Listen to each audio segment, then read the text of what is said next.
Oh,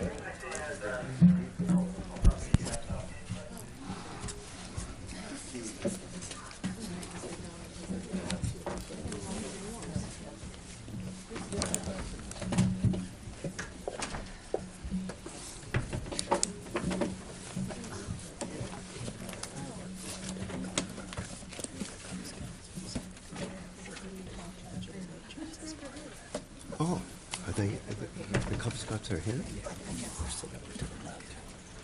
Oh, okay. Good evening and welcome to the meeting of the Skokie Village Board.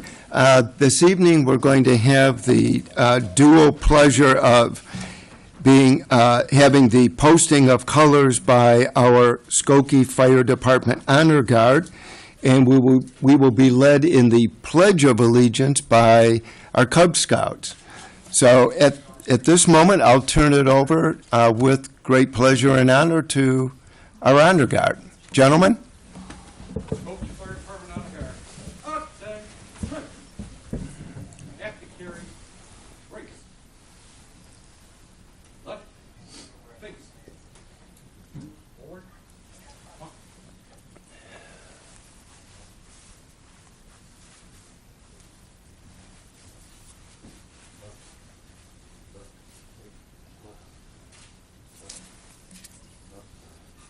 Deep.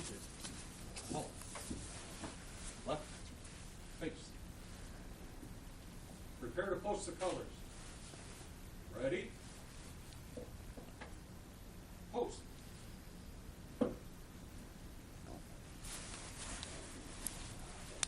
Read. Cover.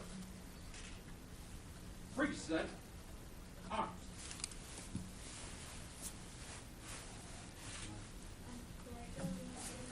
To the flag of the United States of America and to the republic for which it stands, one nation, under God, indivisible, with liberty and justice for all. Order. Arms. Left. Face. Forward. March.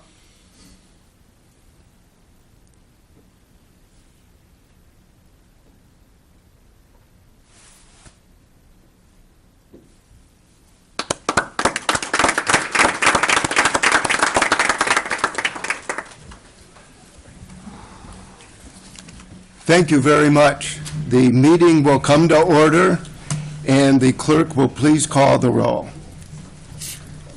Trustee Roberts. Here. Trustee Sutker. Here. Trustee Ulrich. Here. Trustee Bromberg. Here. Trustee Klein. Here. Trustee Gray Keeler. Here. Mayor Van Dusen. Here, we have a quorum. Next item on the agenda is approval of the consent agenda for the meeting this evening. Motion is in order. Trustee Roberts, seconded by Trustee Sutker. Is there anything on the consent agenda anybody would like to have removed? If not, call the roll, please. Trustee Roberts. Aye. Trustee Sutker. Aye. Trustee Ulrich. Aye. Trustee Bromberg. Aye. Trustee Klein. Aye. Trustee Gray Keeler. Aye. Mayor Van Dusen. Aye. The motion passes.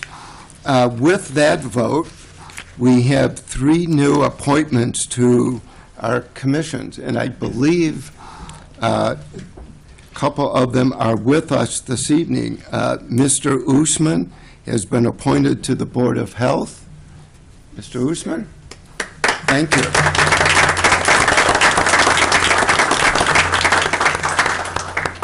Mr. Militello has been appointed to the Commission on Family Services.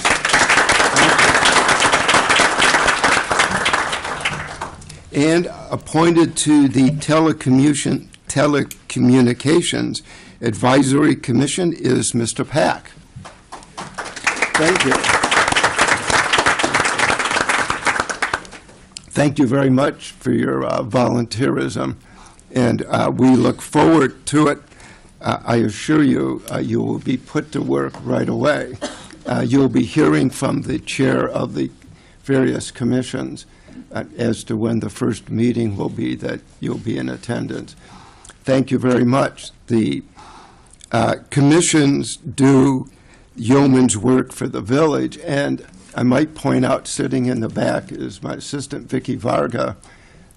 If you haven't received, you will soon be receiving an invitation to the boards and commissions reception. And if you can make it, I would urge you. It's a great meeting of all of your colleagues from all of the different commissions. So you should be getting that invitation shortly. So thank you very much for attending this evening and for all of the work you're going to do. And now we have the great pleasure of having our village clerk, Pramod Shaw, swear in our new fire police, Jason Brandt. Chief?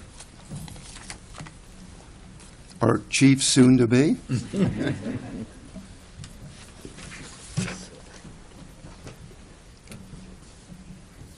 Okay. Thank you. So raise your right hand and repeat after me. I state your name, please.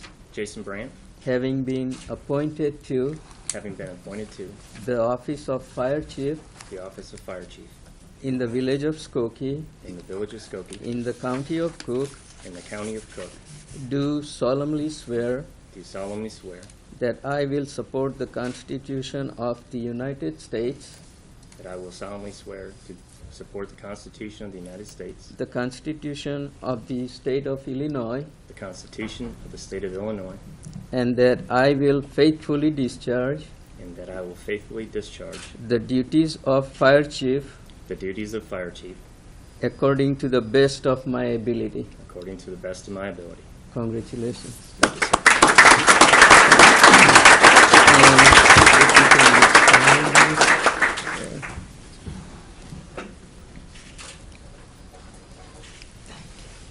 All right.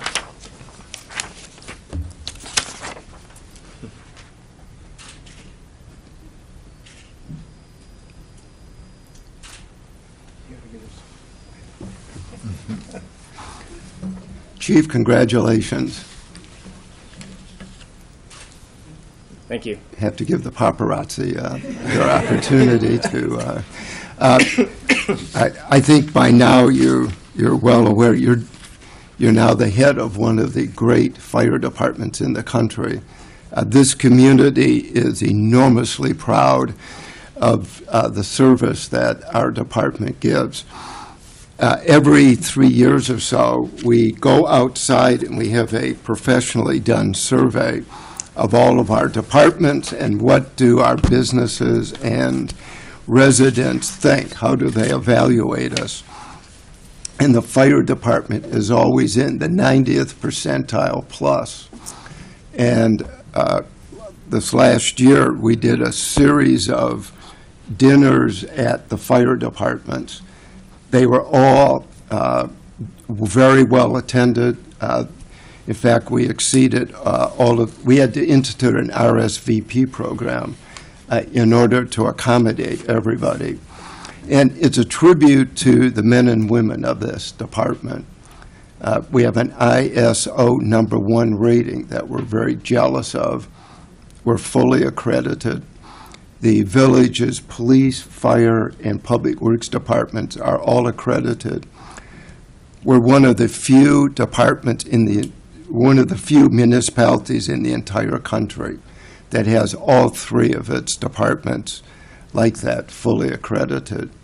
And as you can see from the turnout this evening, the men and women are prepared to work with you, and we salute you. And perhaps you would introduce Barbara to everybody as well.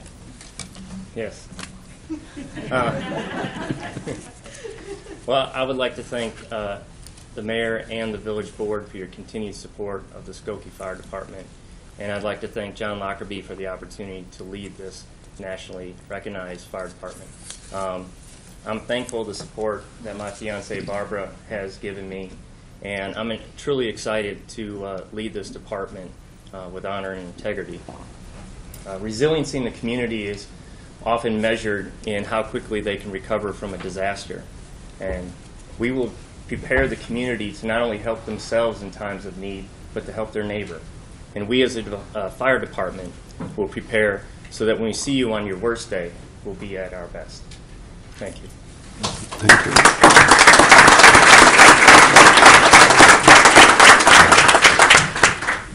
Thank you. We look forward to seeing you around Village Hall. Next item on the agenda is report of our village manager, John Lockerbie. Thank you, Mayor Van Duzen, and happy birthday. Good evening, everyone.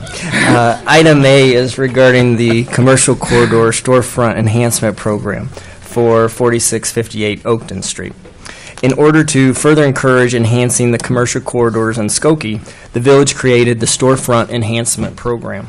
The program recognizes both the need and cost of reinvesting in these properties and thus offers storefront grant rebates for exterior and interior renovations.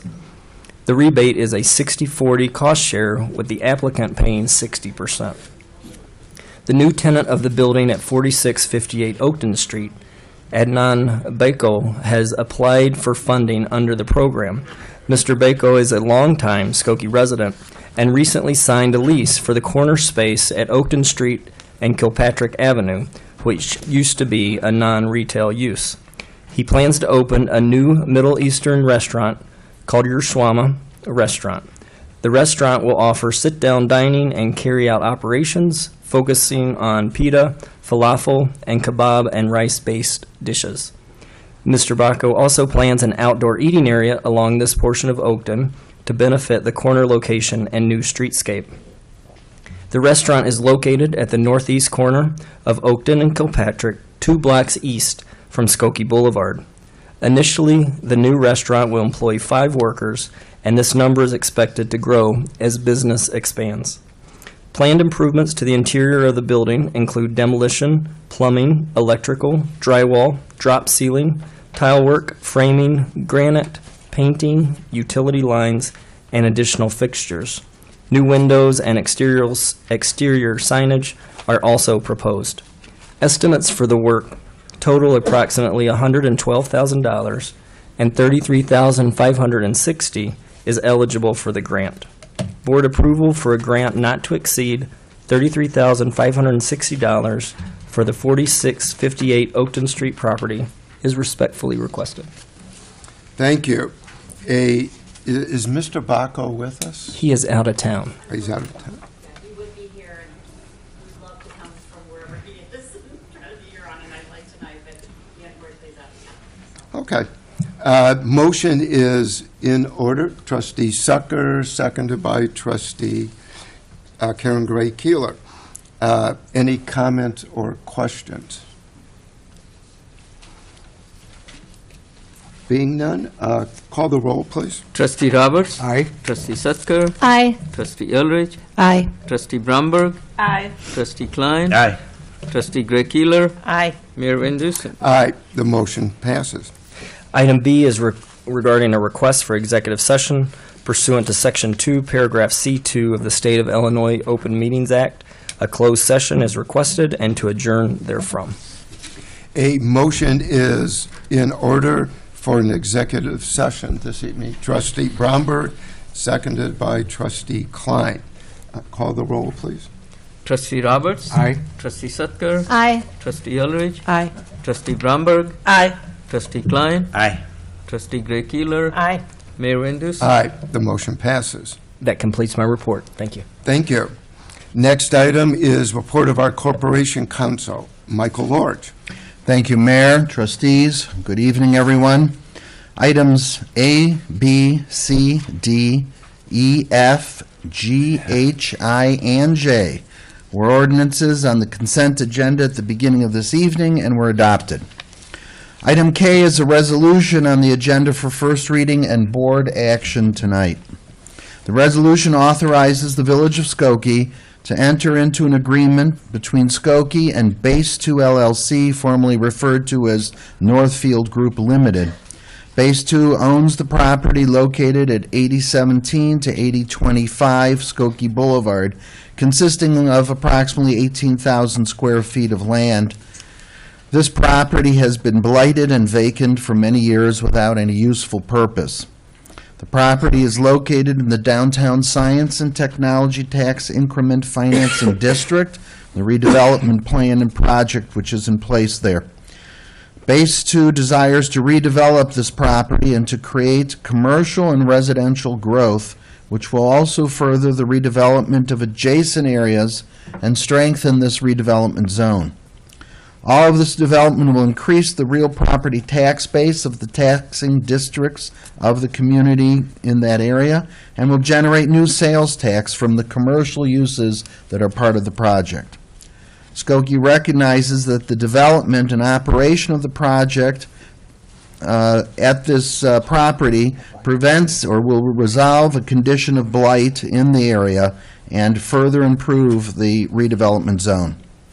Base 2 intends to construct a 5-story mixed-use commercial and residential building with 40 apartment residences, approximately 2,700 square feet of ground floor commercial space with 56 indoor and covered vehicle parking spaces. There will also be an indoor parking garage that will have 6 spaces that are reserved for the commercial use. Base 2 has validated a basis for TIF assistance for this $12 million plus construction project. Village staff and Corporation Council have reviewed, refined, and negotiated an appropriate assistance package in accordance with TIF statute and the TIF plan for the area. Staff recommends the issuance of a pay-as-you-go TIF note. This will be in an amount not to exceed $1,500,000 in order to cover the extraordinary costs associated with this project. Mayor, I request board action on this resolution tonight. Thank you. A motion to concur with the resolution approving and authorizing the development agreement with Northfield Group Limited would be in order. Trustee Roberts, seconded by Trustee Ulrich. Excuse me. Mr. Levitas, I believe, is here. Thank you. Appreciate your being here. Are there comments or questions? Trustee Roberts. Yeah, I'm really pleased, Mr. Levitas, to have this. It's going to be a real anchor for Skokie Boulevard in that area. But I just want to do just my due diligence here a little bit. Maybe this is appropriate for staff, but how was the 1.5 million TIF assistance, how was that figure kind of arrived at? Was there is that in the TIF statute, or is that something that is negotiated with Mr. Levitas, or? Perhaps Leslie Murphy from the Economic Development Department can give us the best explanation. Thank you, Trustee Roberts and trustees. Mr. Levitas actually was the initiator of this request. He had looked at his pro forma and his project cost estimates and determined that there was going to be a shortfall or a gap as it relates to the ultimate revenue-producing nature of his project. And he, I believe, has used TIF in at least one other community, Wheeling. And so he was familiar with the concept, and he hired a TIF consultant to develop some projections, which were very helpful to us, of course. And we evaluated those, and then once he submitted his list of items that he would like to see reimbursed, we then compared them to what was indeed eligible under the TIF law, and also went back to the original TIF plan to see whether or not those are the kinds of items that the village would see fit to reimburse this developer for. So we negotiated and came up with a number that basically represents, and the one of the exhibits actually sets forth the potential items, and then we actually have another exhibit that specifically states what kind of items are going to be reimbursed, and they're largely related to the site conditions and the extraordinary costs associated with that particular parcel. Now, as I understand from your memo, we're projecting that the increment from the base where kind of the tax was frozen and the increment as this property is developed, now it's basically kind of a vacant or unused piece of property. Yes. So I'm sure the assessed value is much lower And we're hoping that the increment will be about $240,000 a year. Is that what? That's the projected amount, given what we know today about the kinds of costs that Mr. Levitas is expected to incur, what we know about the county as to how they look at mixed-use projects, what we know about the local multiplier that might be applied here, and what we know about the local tax rates that have been extended on this area for the last 5 to 10 years. So we've taken into account all of those factors and come up with a reasonable list of projections. And we'll know better once the property is assessed and stabilized. And then each year, there will be a calculation made based upon that parcel, that PIN, and we'll determine which, that these are indeed increment. And then we will reimburse Mr. Levitas every year until he's paid off on the note. So then if my math is right, that's about 6.25 years it would take. That's the hope. For the village share.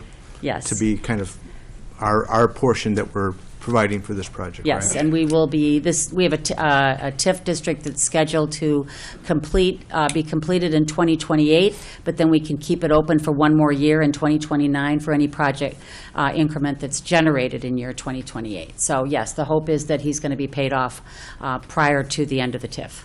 2 additional points to it, though. While that's the commitment of the village through the TIF, if the TIF does not generate those funds, then that is only to the amount that is generated. So the village is not committed to fund any shortfall that isn't provided for through the TIF. Secondly, this project is, as any of these projects now coming into the land along Skokie Boulevard, a very expensive project. And part of what makes it doable here is that the land is already owned by Mr. Levitas and his family. Otherwise, it would be even a more expensive project, even more difficult for it to be pulled off in the community at this time.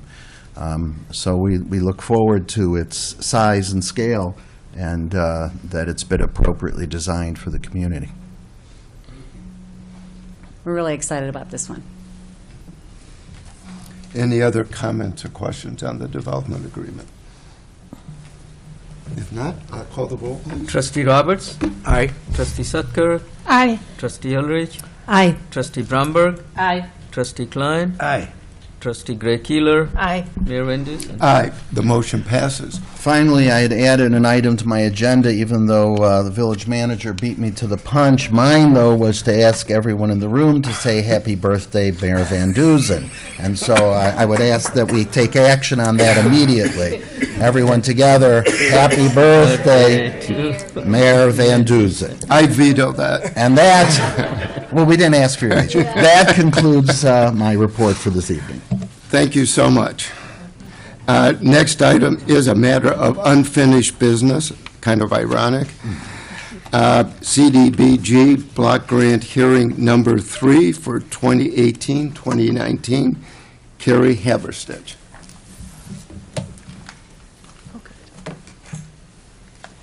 All right.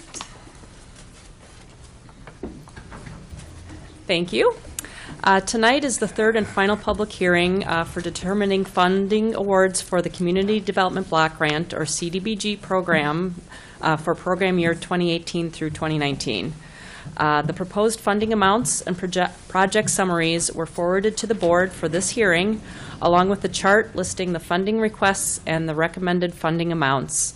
Also forwarded was the annual matrix showing historical funding allocations to all agencies and organizations that have ever received CDBG funding from the village, including the recommended funding for the coming year. We did not recommend funding for all proposals, and I'll explain in further detail during this presentation.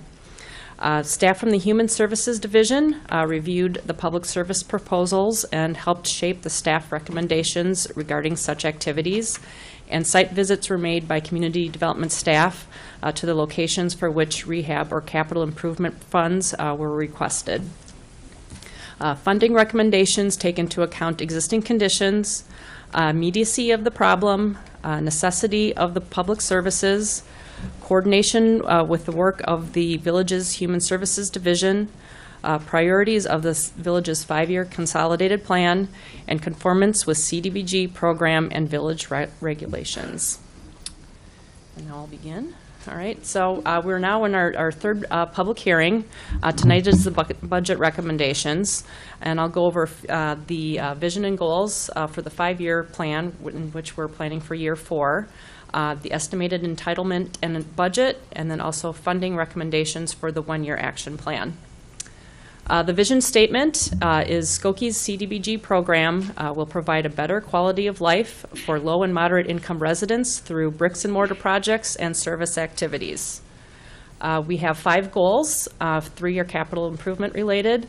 1 is to make housing affordable, accessible, and sustainable, improve public infrastructure such as street resurfacing, and improve facilities such as buildings that provide services to Skokie residents. Our services goal is to provide financial assistance for programs and services that are not construction related, and then also planning and administration, prepare planning and administrative activities.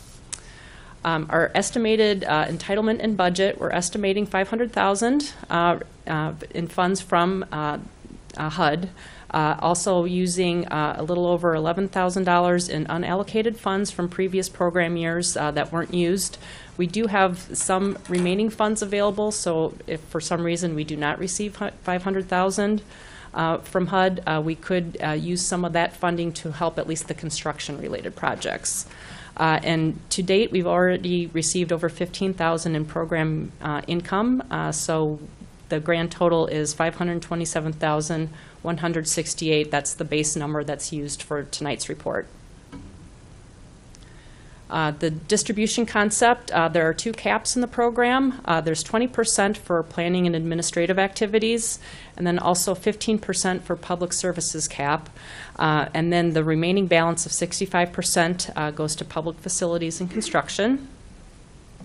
So broken down based on our previous slides, we're estimating $100,000 for planning and administration, $77,300 in public services funding, and just under $350,000 for public facilities and construction.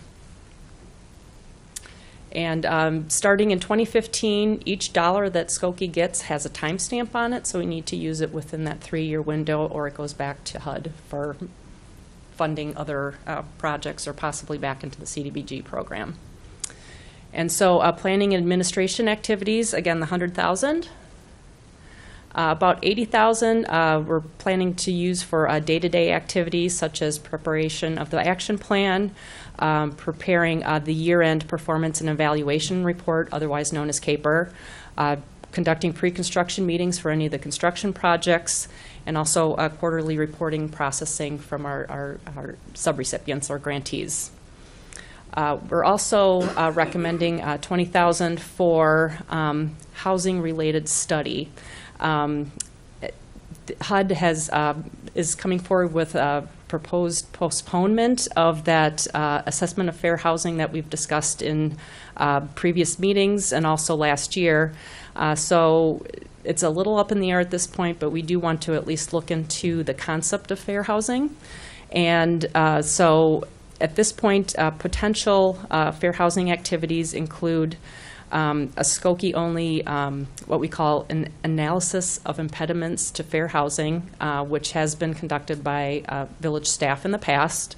Other communities actually hire out this work for other organizations that help do a more in-depth analysis, so that the funding could be used for that.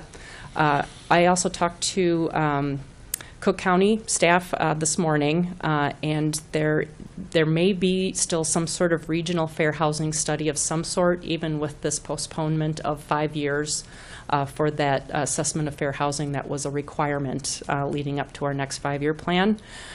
So it's possible that Cook County will continue to lead this effort with a contractor. The region could participate, but it may just be conducted at a much slower rate now that we have more time. So I just wanted to throw those options available to you, or available to us at this point. So looking at fair housing at some capacity. So we are recommending this $20,000 to cover any costs that may be associated with that. Public services at $77,300. If any, and, oh, Okay. Carrie, why, Yes. why does HUD postponing the study for 5 years? the intent of the plan was to have it in preparation for each consolidated plan, that 5-year consolidated plan, and the early communities that have already done the study, a lot of them had to be turned back or returned to the communities because of one fault or another. Also, a HUD-related resource isn't as robust, I think, as they were hoping to help provide the data to make an effective plan. So those are some of the reasons. There may also be a political reason if reading various articles online articles of what may be transpiring. So there's a few factors coming out, but some of them are related to other communities submitting their study already and it not necessarily addressing the issues that HUD was, I think, initially hoping for. Okay. And then public services. So anyone who does math knows that 15% of 500,000 is not 77,300, but we do have some that program income that we've received, the over 15,000, that we can put 15% of that towards public services. So that gives us a little additional cushion of money to consider for public services. Since over $100,000 in public services funding was requested, we had to cut back quite a bit from the request. And again, Human Services assisted with the reviews and recommendations. Starting several years ago, HUD has requested communities to prioritize their funding, not just to give a little bit to everyone who may actually have eligible services to provide or that sort of thing. They asked that we find our highest needs for the community and put more money towards those entities, and then maybe say no to some of the organizations that are requesting funding. And this helps kind of everyone involved because there are administrative time and costs associated with that. So the additional funding that could be going to select organizations can help with the efficiencies of that. So we have 4 tiers. The Tier 1 organizations, the village depends on this organization on a daily basis. Tier 2 organizations, the village depends on this critical service as needed. Might not be every day, might be once every few months, but it's definitely something that could be helped during a very critical time. Tier 3 organizations are, their services are important, but not considered as critical as our Tier 1 and Tier 2 organizations. And then Tier 4, these are organizations where what they're proposing, sources are available, other resources are available, or CDBG funds are just prioritized elsewhere. So for our Tier 1 organizations, our social worker position, we definitely depend on our social worker on a daily basis. So services include counseling, referrals, case management, and the balance of the full-time salary will come from the general fund to make this a full-time position. And we did, I believe the request was around $47,000, and we did take a bigger cut to that request in order to spread the funds towards our other organizations. Should we receive additional funding, we'll put some of that increment that's within our public services cap, we'll just put that into the social worker position, and I'll explain that a little more in a little bit. The Asian Human Services Division, we're recommending $6,000 for dental assistance services. They care for clients from pediatric through geriatric populations. So it includes education, prevention, and restoration, and rehabilitative services. Making dental services available for individuals who do not have access to such services, including those with Medicaid. And Healthy Teeth does promote overall health, confidence, and job opportunities, and it is a part of the health department's community health plan as well. Metropolitan Family Services, we recommend $7,000 for their counseling services. North Shore Senior Center, we recommend $8,000 for the long-term case management and counseling services to enable elderly and the elderly to stay at home longer, live at home, age in place. Youth and Opportunity United, we recommend $7,000 to offset the costs associated with a youth development specialist at Lincoln Junior High, Old Orchard Junior High, and Edison Elementary Schools. They provide after-school and summer program support services. Now our Tier 2 recommendations. Jewish Child and Family Services, we recommend $4,000 for a financial case manager so they can assist Skokie residents with accessing resources to regain and maintain their financial stability. And for peer services, we recommend $6,000 for a part-time treatment engagement and retention specialist, substance abuse services for teens, families, and adults.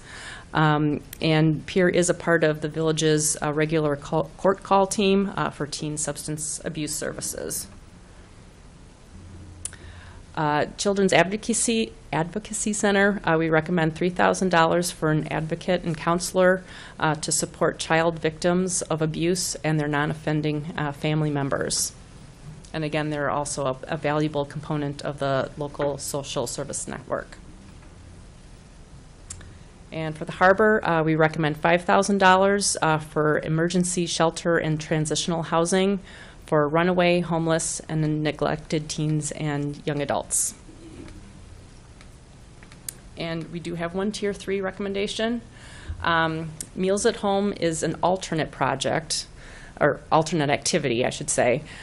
So if currently we're budgeting $500,000 in entitlement funds from HUD, if Skokie receives $520,000 in entitlement funding, 15% of that is $3,000, and then we would recommend funding Meals at Home for $3,000. We do have meal delivery programs in Skokie. However, Meals at Home also provides 2 meals per day, 1 hot and 1 cold meal, well-being checks, and also shopping assistance services. So those additional bonuses, we felt we wanted to give them a chance if we had enough funding, even with the existing meal delivery systems in Skokie. And we have a few Tier 4 organizations. So for Tier 4, we're not recommending funding these organizations, and I'll provide the reasons. Open Communities, their proposal was for tenant-landlord liaison services. The Property Standards Division hosts monthly landlord training sessions and is continuing preparations for a tenant-focused training session this year. So we feel other resources are available for this concept of assistance. So we feel we wouldn't recommend funding them, at least for this year. Suburban Primary Health Care Council. There are other primary health care service providers in Skokie, such as Asian Human Services in Skokie and Erie Family Health Center in Evanston, that provide health care services that the Access to Care program through the Suburban Primary Health Care Council provides.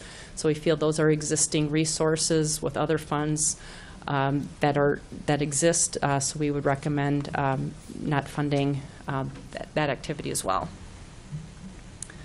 The next two, the Zacharias Center and Wings, they submitted both service and construction-related requests this year. So we will be recommending the construction-related requests, and I'll cover that in a little bit. And then Cachette, a representative, did not present at last month's public hearing, so due to that, we no longer considered funding them, at least for this year. And then capital improvements and rehabilitation, just under $350,000 is we're recommending in awarding for various projects. Again, this has no funding caps. It's just based on us maximizing the other two caps in the program. Reductions are not necessary at this time unless we receive less than $500,000, then that may be necessary. This is the 8th year in which we request a 25% minimum grantee match towards the construction project costs. And again, we visited the project locations in December when it was maybe slightly warmer than tonight. So for the home improvement program, the request, maximizing the request at $45,000 for single-family home repair. This is the 30-plus year program. And for this year, we are, in lieu of the loan interest payments, we're recommending that we actually do $12,000 maximum for all eligible households. Usually that the 80% of the median family income, we've just done like no interest, the interest payments on loans. But over the past 10 or so years, we've funded interest for less than $8,000 total, and banks are not have their options for funding have been changing, and they've been considering charging monthly interest, which is kind of hard to get the program up and going as far as calculating interest. So we feel like we would like to do a trial period this year of enabling the 80th percentile or 80th median family income to actually have grants instead of the no interest loans for this year. Try it for a year, see if there's still the same amount of demand and eligibility, and we'll revisit again next year. So that's our recommendation for this year. And for our street resurfacing program is $175,000 to resurface Crane, Conrad and Greenleaf Streets, and Wright Terrace. Excuse me. 5 blocks near the CTA train station, west of Skokie Boulevard and east of the Yellow Line. And also $3,000 for our 50-50 sidewalk replacement program, where the village pays for half of the public sidewalk replacement and the homeowner pays the other half. This grant will pay the homeowner's half for eligible households. So the focus area will be Main Street to the south, Dempster to the north, and the east and west village limits. Also, upon request for residents who live outside this area, assuming they're eligible, we will also consider them for funding as long as funding is available.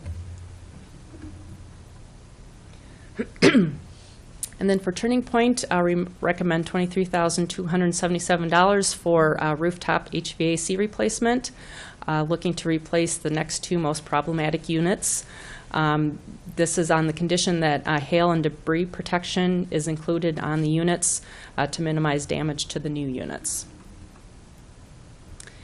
And for Shore, we recommend $18,750 for their admin building, HVAC system replacement.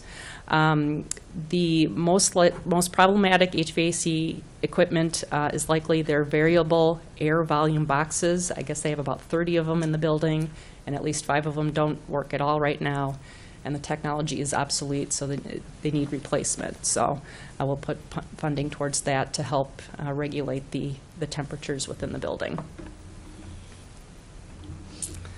And for search, we recommend $15,000 for window and door replacement. Their older windows and doors are deteriorating, so it will help improve the environment for the residents that live on Hamlin Avenue.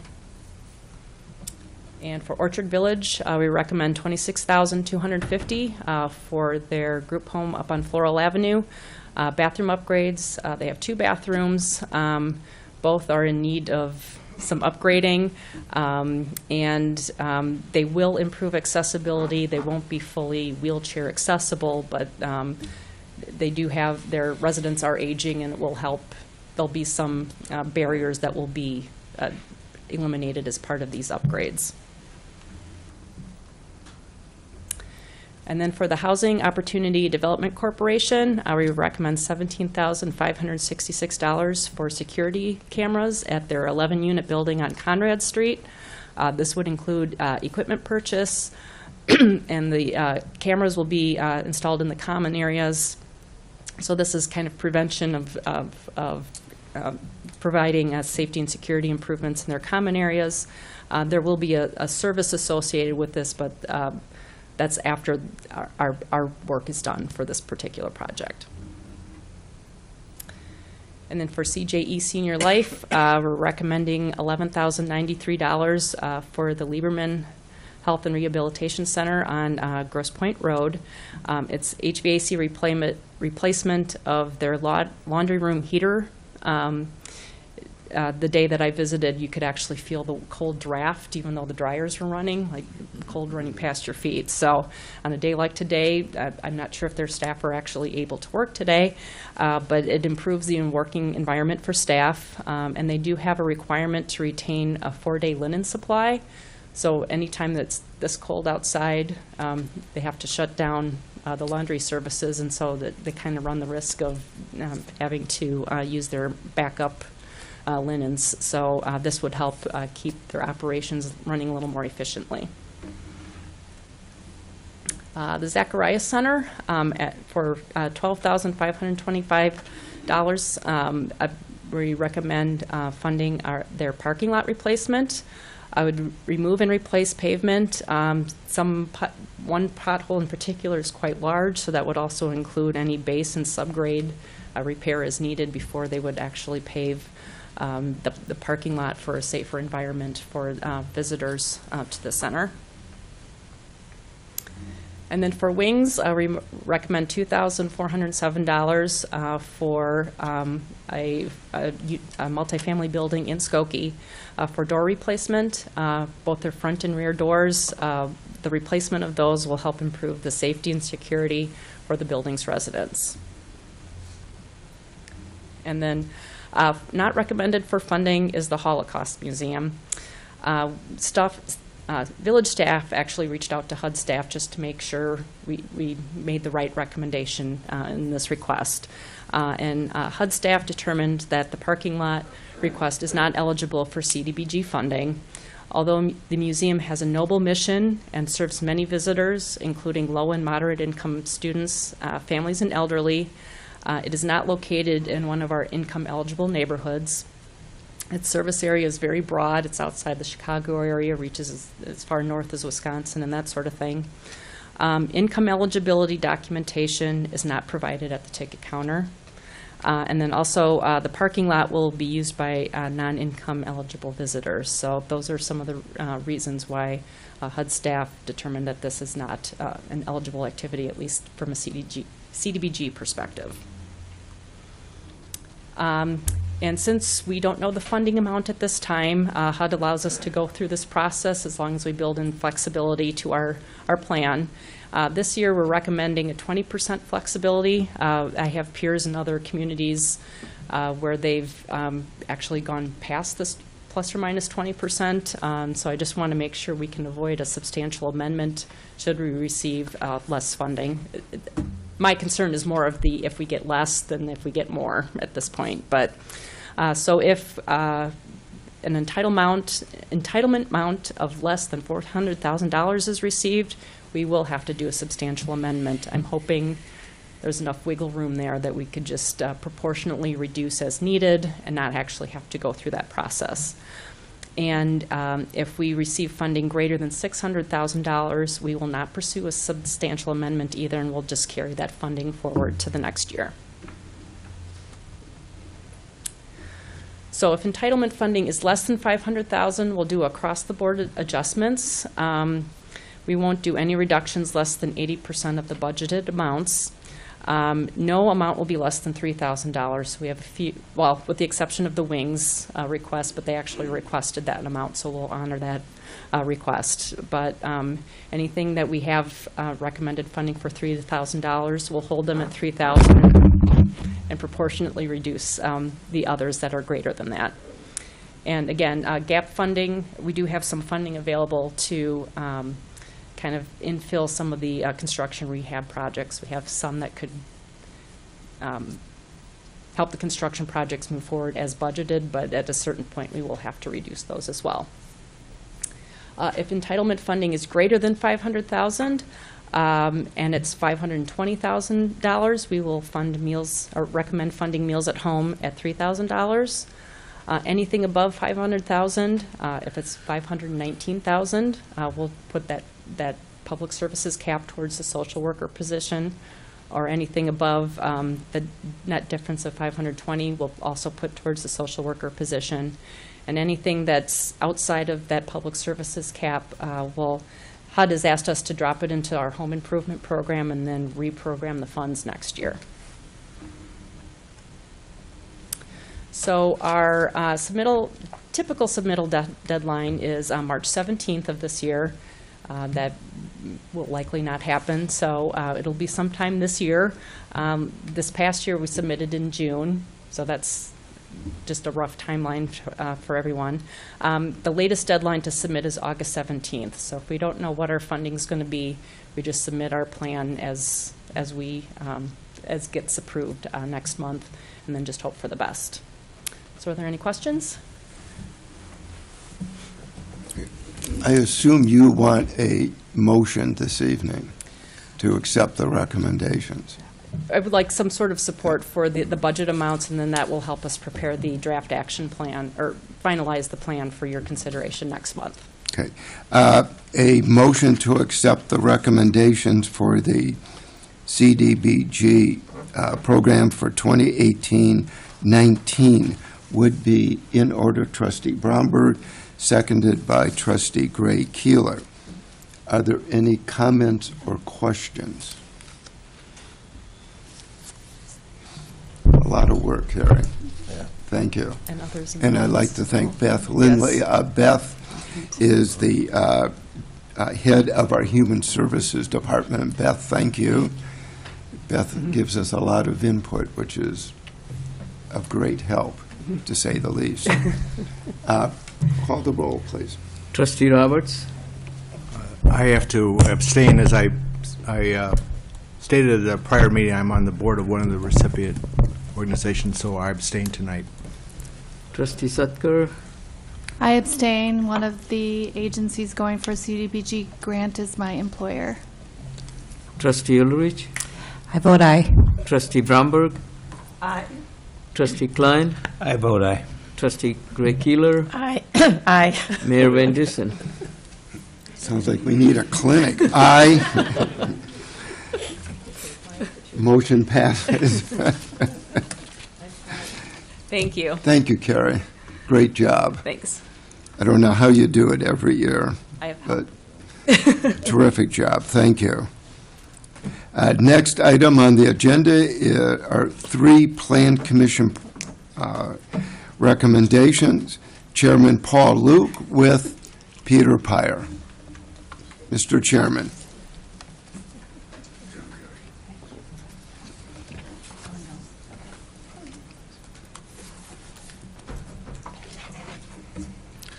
Good evening, Mayor, members of the board. I have 3 cases tonight. First case is case 2017-50P, chapter amendment to clarify calculation of financial contribution in lieu of providing off-street parking.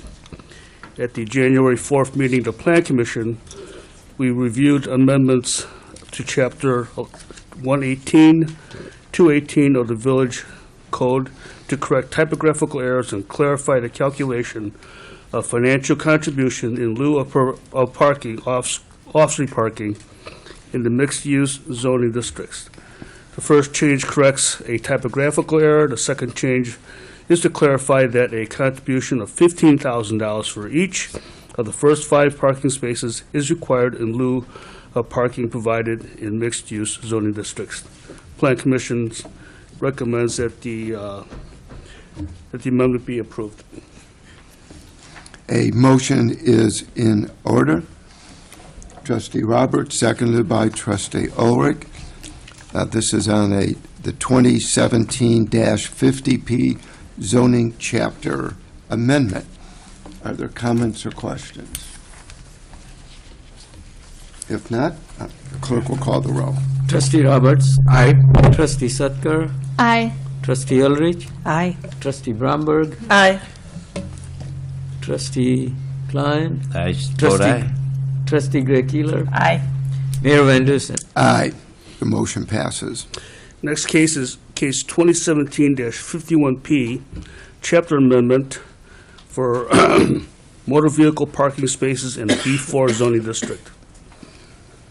At the July 18th meeting of the Plan Commission, we reviewed a request by Old Orchard Limited Partnerships to modify the zoning chapter of the Illinois Code the Village Code regarding the number of parking spaces required in the B4 Regional Shopping District and how the floor area is determined for parking purposes. The petitioner indicated that the existing parking requirement in the B4 Regional Shopping District of 5 spaces per 1,000 square feet of floor area is unnecessarily restrictive. The petitioner is also requesting an amendment to section 118-218-6B to require 4 parking spaces per 1,000 square feet of floor area in the B4 district, and to add a definition for floor area leasable to section 118-32 of the zoning chapter. Westfield Old Orchard Shopping Center has a surplus of only 7 spaces, making it difficult for the center to be flexible in renting spaces and attracting new, larger tenants.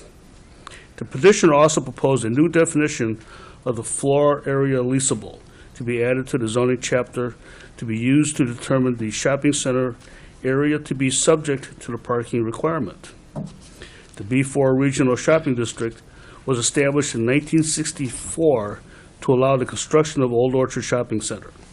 The B4 zoning also exists at the southeast corner of Gulf Road and Skokie Boulevard for the Doubletree Concourse development, and at the southwest corner of Toohey Avenue and Carpenter for the Village Crossing Shopping Center.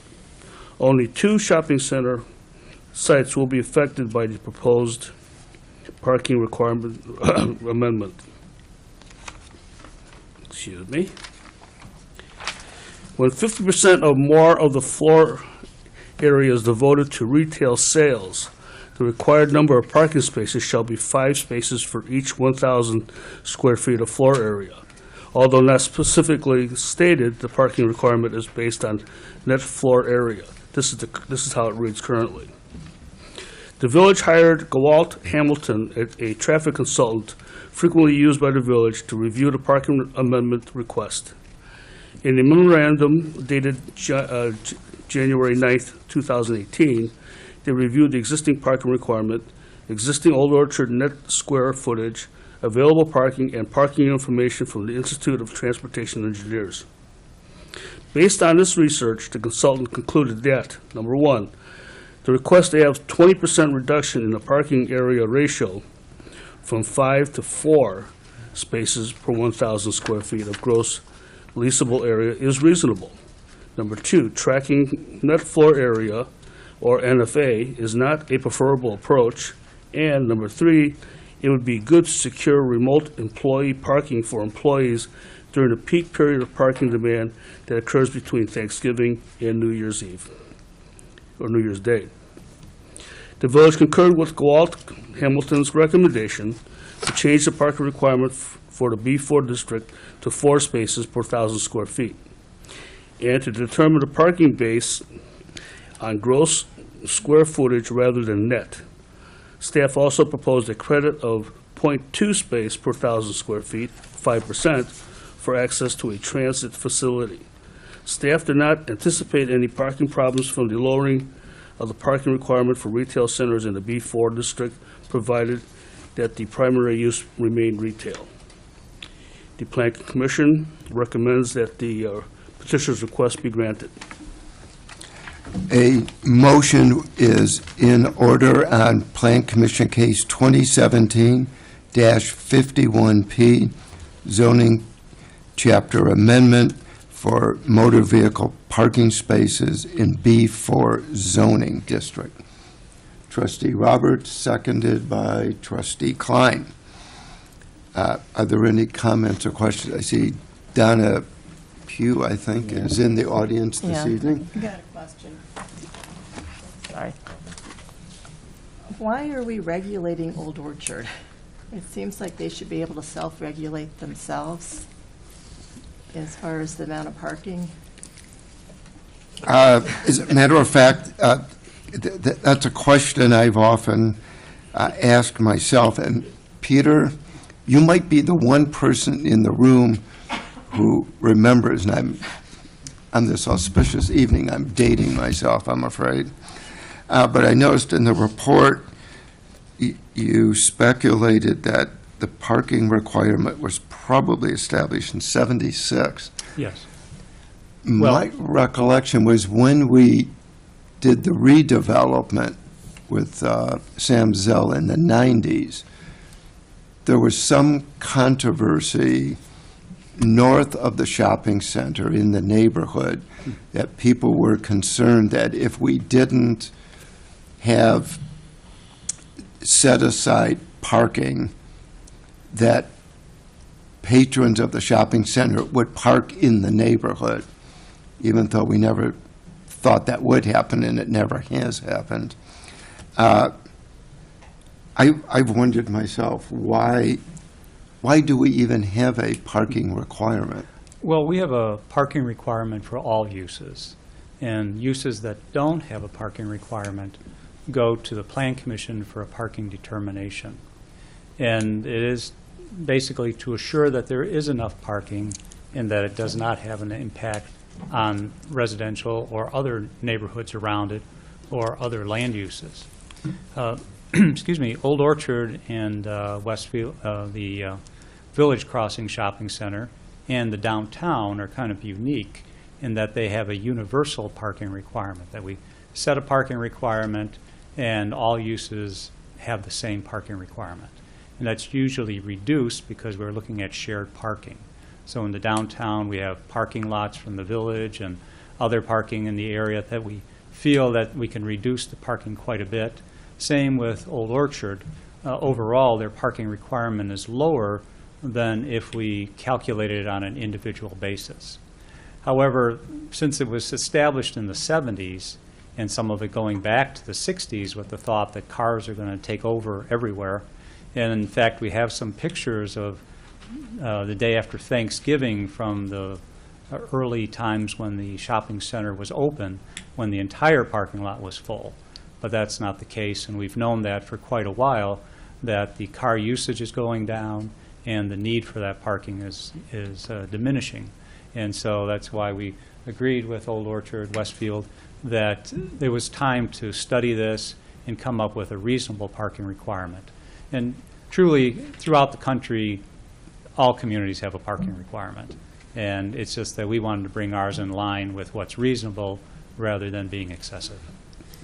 Have we, I don't think Westfield has ever even raised the question, so we're kind of doing it, I guess. But have we looked into the idea of just doing away for Village Crossing and for Old Orchard, just doing away with the requirement, so we don't even have to go through this kind of thing? No, we have never. But going to the gross square footage, which staff is recommending rather than net, is a situation where we never have to then calculate parking when new uses come in.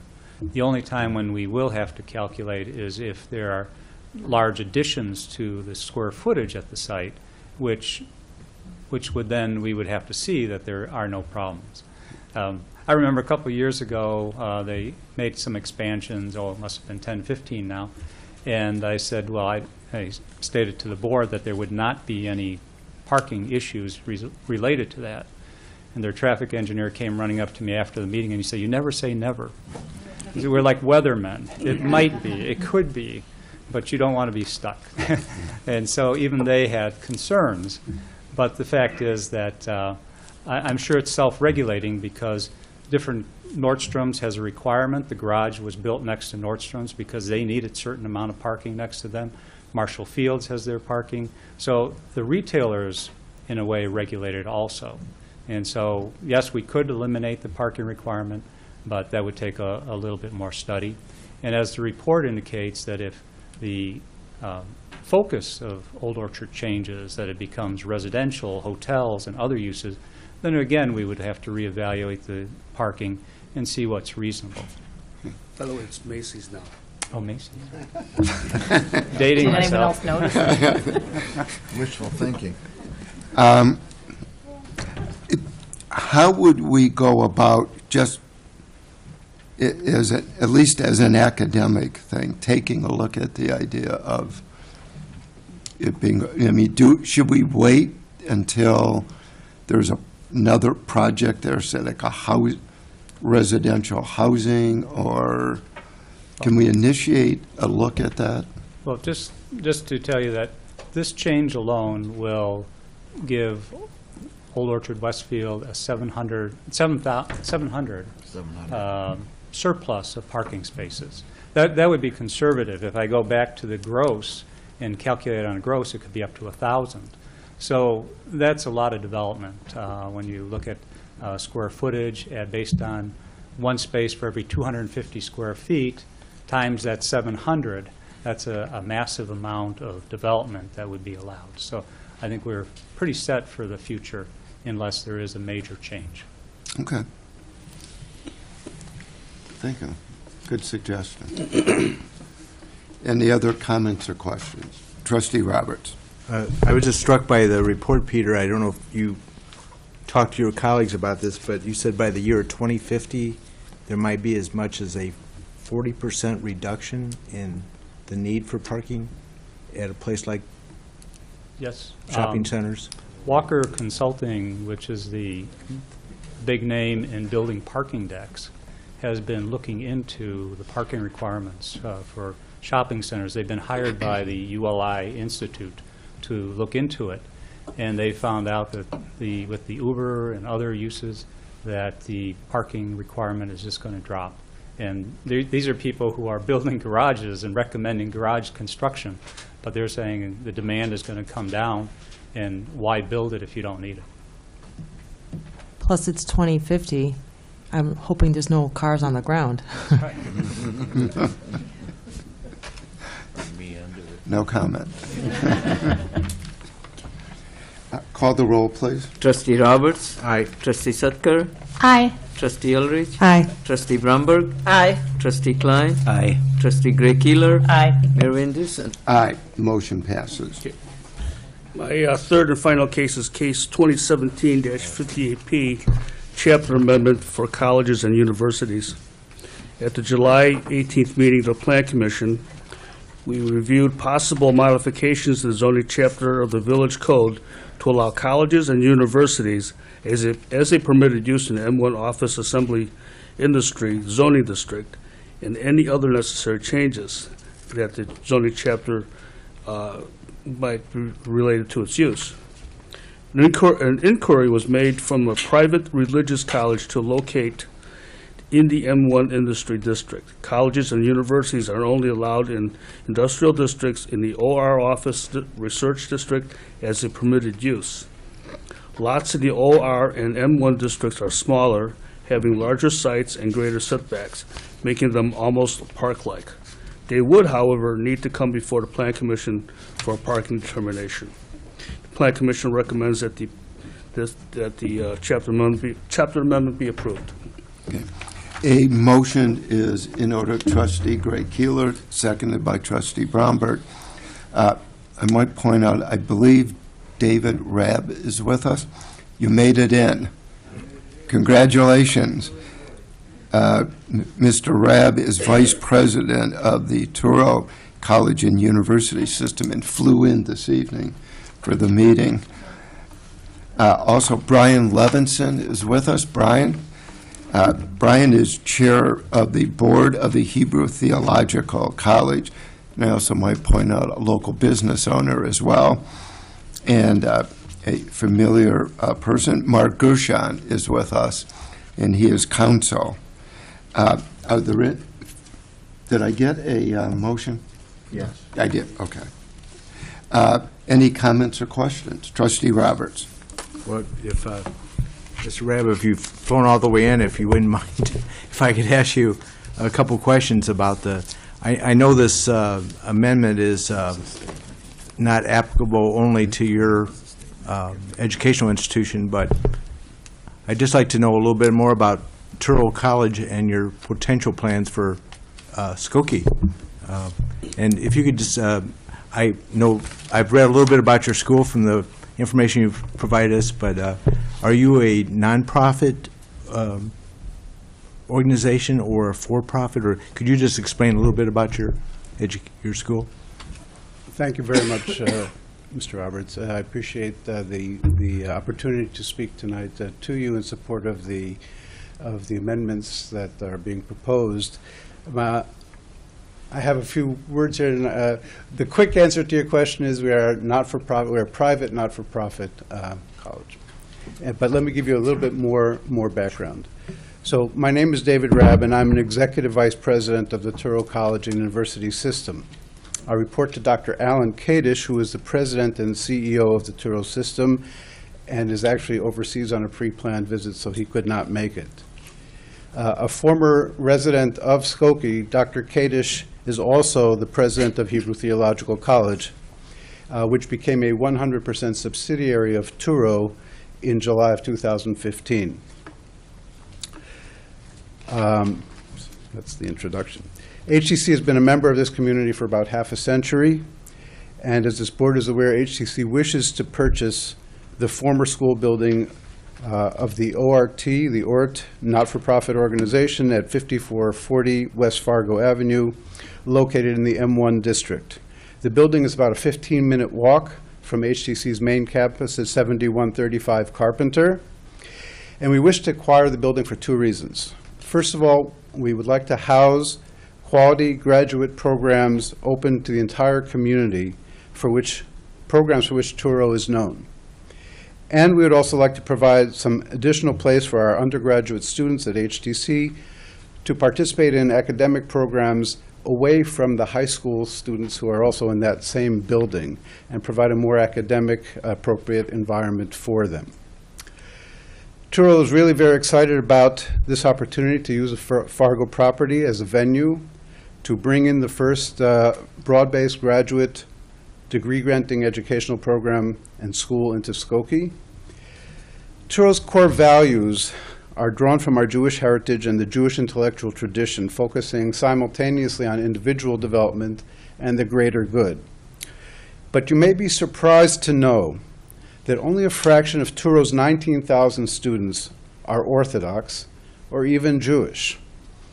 With 30 schools in 4 countries, we provide men and women of all racial backgrounds, faiths, and socioeconomic statuses an environment that nurtures growth and intellectual inquiry in superior academic programs.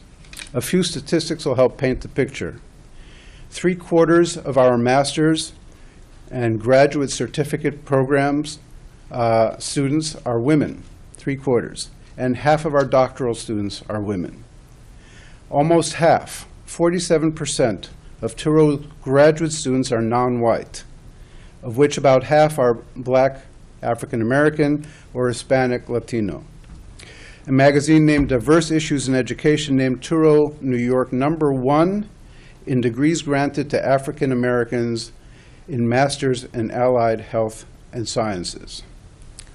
A site visiting team representing Touro, New York's accrediting body, Middle States, noted in a recent site visit report that Touro's student body is, quote, incredibly diverse. And nearly 2/3 of our students, 64%, are 25 years or older. In this and many other ways, we are not a frat house college. Not only do we serve a diverse body, we serve them well. Money Magazine has placed Touro at the top of its value-added all-star list for colleges, quote, that do the best job at turning comparable student populations into more successful graduates. To put it simply, Touro is recognized not just for bringing quality education to diverse members of the communities it calls home, but also it helps ensure that members of the community who participate in these programs actually succeed and get good jobs and are successful at what they do. Turo's professional and graduate programs range from occupational and physical therapy to speech-language pathology to physician assistant. We have 5 medical schools, 4 osteopathic and 1 allopathic. We have nurse practitioner programs, dental medicine, a dental school, public health, law, education, business information technology. We ourselves are very diverse in what we offer. Our best kept secret, though, is that Turo has grown its national footprint and is probably one of the largest healthcare education providers in the United States. We have 7,000 healthcare students. Historically, Turo has also had a very positive effect on the communities where it resides. Turo schools reach out to the communities to help and serve, particularly to serve under-resourced populations. This is done both as a formal part of our educational process and by student-led initiatives. For example, in our Harlem School of Pharmacy, our students conduct an annual Operation Immunization, they call it, where the students go out into the community, they screen senior citizens, and where appropriate, they give them flu vaccine shots. And in addition to this community service, Turo's schools positively affect local economies. We estimate, based on the results that we were given by an outside firm regarding our California campus, that given the number of students we are contemplating for the Fargo location, this could translate into an economic impact to the surrounding community of $20 to $25 million a year. And finally, there are also social benefits derived by the regional economy due to Turo's being located in the community. Its graduates become productive workers in a regional economy when placed in local hospitals, governments, and other businesses. Students who work as interns throughout the area in medical and other fields add to the caregiving and educational capacities of a region. And we are currently now reviewing which specific graduate level programs would be best suited for this location that we're looking at, as well as the needs of the community. Pending obtaining all accreditor and regulator and governmental approvals needed to open programs, it is a very complicated process to open up a new educational program at the graduate level. But hopefully we anticipate commencing our first graduate academic program sometime in the 2019-2020 academic year, and then establishing new programs every couple of years, year or two, or a couple of years after that. Turo is very excited at the prospects of building the Fargo property, which has already been dedicated to not-for-profit education, into a beacon of academic not-for-profit education in the village of Skokie. And we hope that the village will approve the amendments needed to enable it to do so. Thank you very much for letting me speak tonight. Thank you. Very impressive. Trustee Klein. Sir. How many students do you anticipate on this campus? We are, given the building size and capacity and the needs in the market, we are looking probably a total of about 400 students at any one time. Do you think there's ample parking for 400 student plus faculty? So we actually do believe so. We've looked into this preliminarily. Of course, we will need to go back to the I'm not sure I'm pointing to the right person, but I might be, to make sure that we have the right amount, and we will comply with whatever requirements there are, either in terms of finding additional parking nearby in local areas. Many of our schools, many of our programs are evening and afternoon, late evening, programs, after work programs, if you will. So we would expect that if we need extra parking, we would find it in the area. Just one quick comment. The ORT program that has been in this location, I think since 2005 or 6, similarly also does shared parking with other locations. Because again, you're in an industrial manufacturing area, so they've got a lot of empty parking lots later at night. In fact, Brian, who's walking up here, happens to own one of the businesses in that community. So, just Brian Levinson. Just to address the parking question, as Mark said, Ort that has operated there for close to a decade had arrangements with local businesses. The building next door, which I occupy, is one of them.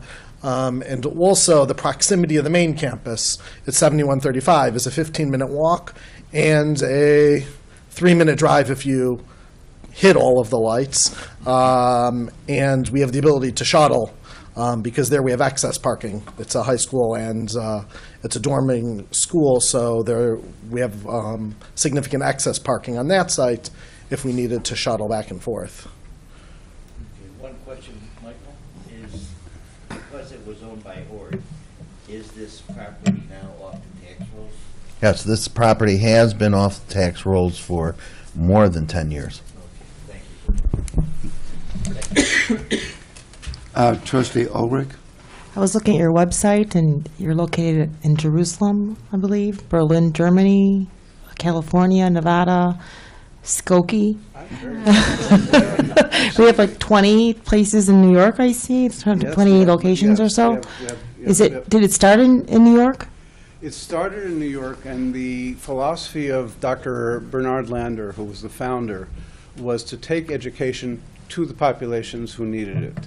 And his initial focus of the schools was on disadvantaged, non-traditional populations, both in the Jewish community as well as the non-Jewish community. And so in Brooklyn, we've kind of consolidated a little bit because economically it turned out not to be totally the greatest idea, but we had multiple sites throughout the community, and people, just to make it easy for students who did not have traditional educations to be able to go to college and go down the street and go to college. So great. Yes, we had multiple locations, consolidating a little bit, but we're opening new ones like Skokie. Why Skokie and all places in Illinois? Well, in part because our undergraduate schools are mission-driven. We have several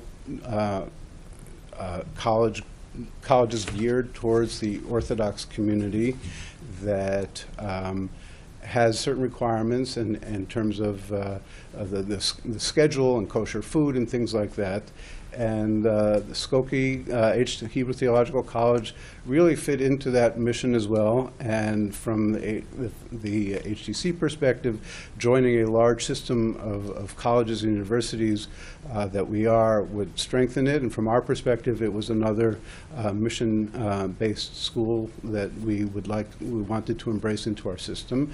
But we also like to bring education to where it's needed. And as I said, healthcare education is a huge need.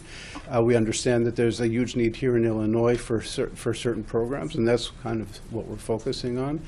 And that's why Skokie, I think, makes a lot of sense both from an undergraduate and from the graduate and healthcare professions perspective. So in some we're just great, right? What? In some we're just great. Hey, I come here almost every week or two. I love it here. In fact, I'm here so much, people tell me I should get an Illinois license already. Thanks. Trustee Roberts.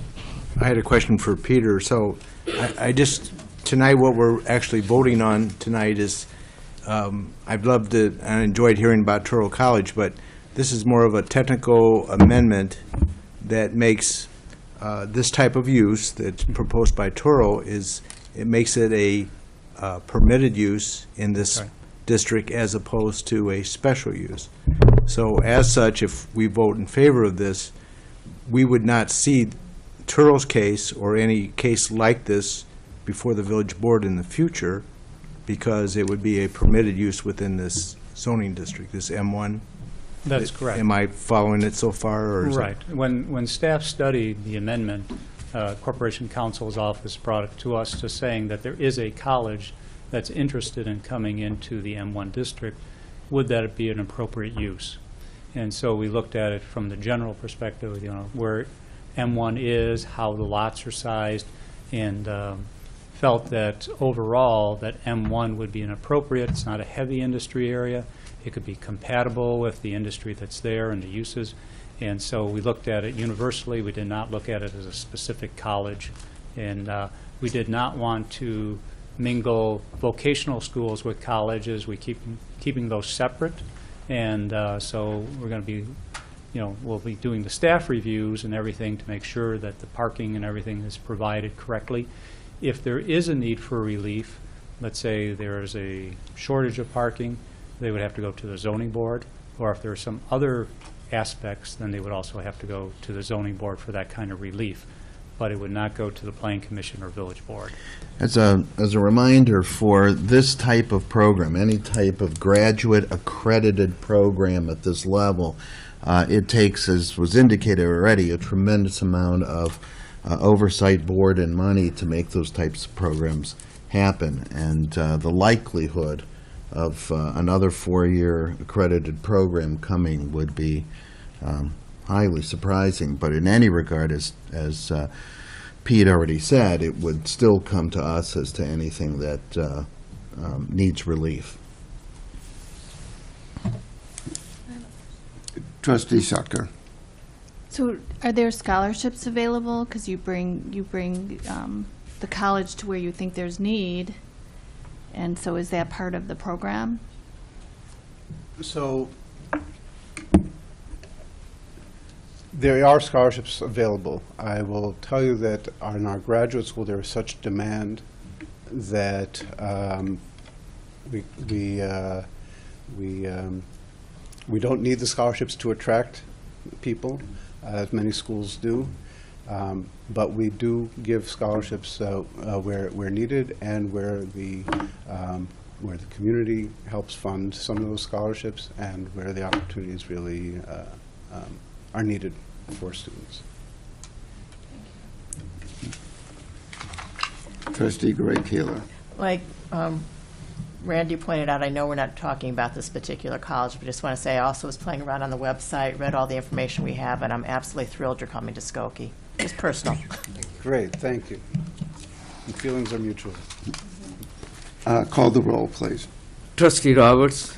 Well, and I too, Mr. Rabb, have thrilled that you're coming to Skokie, but I'm going to vote no because I think this is such an important type of use for our village that I really think it's, in principle, it should come to the village board, and so I'd like it to continue to be a special use. So I'm very, very happy, and I know that the economic impact will be wonderful for Skokie, but just on the technical amendment here, I vote no. I vote aye. Trustee Sutker. Aye. Trustee Ulrich. Aye. Trustee Bromberg. Aye. Trustee Klein. I have to agree with Trustee Roberts that this sounds to me like a special use situation, because I don't want any further, I don't want anybody just coming into our industrial base and opening up and taking properties off the tax roll, so I too have to vote no. Trustee Gray-Keeler. Aye. Mayor Ventus. Aye. The motion passes. That concludes my report. Thank you. Thank you. Congratulations. Thank you. Glad you were able to make it. I'm not sure I'm going to be able to get out. Are you leaving this evening or tomorrow? Tomorrow. Okay. Good luck to you.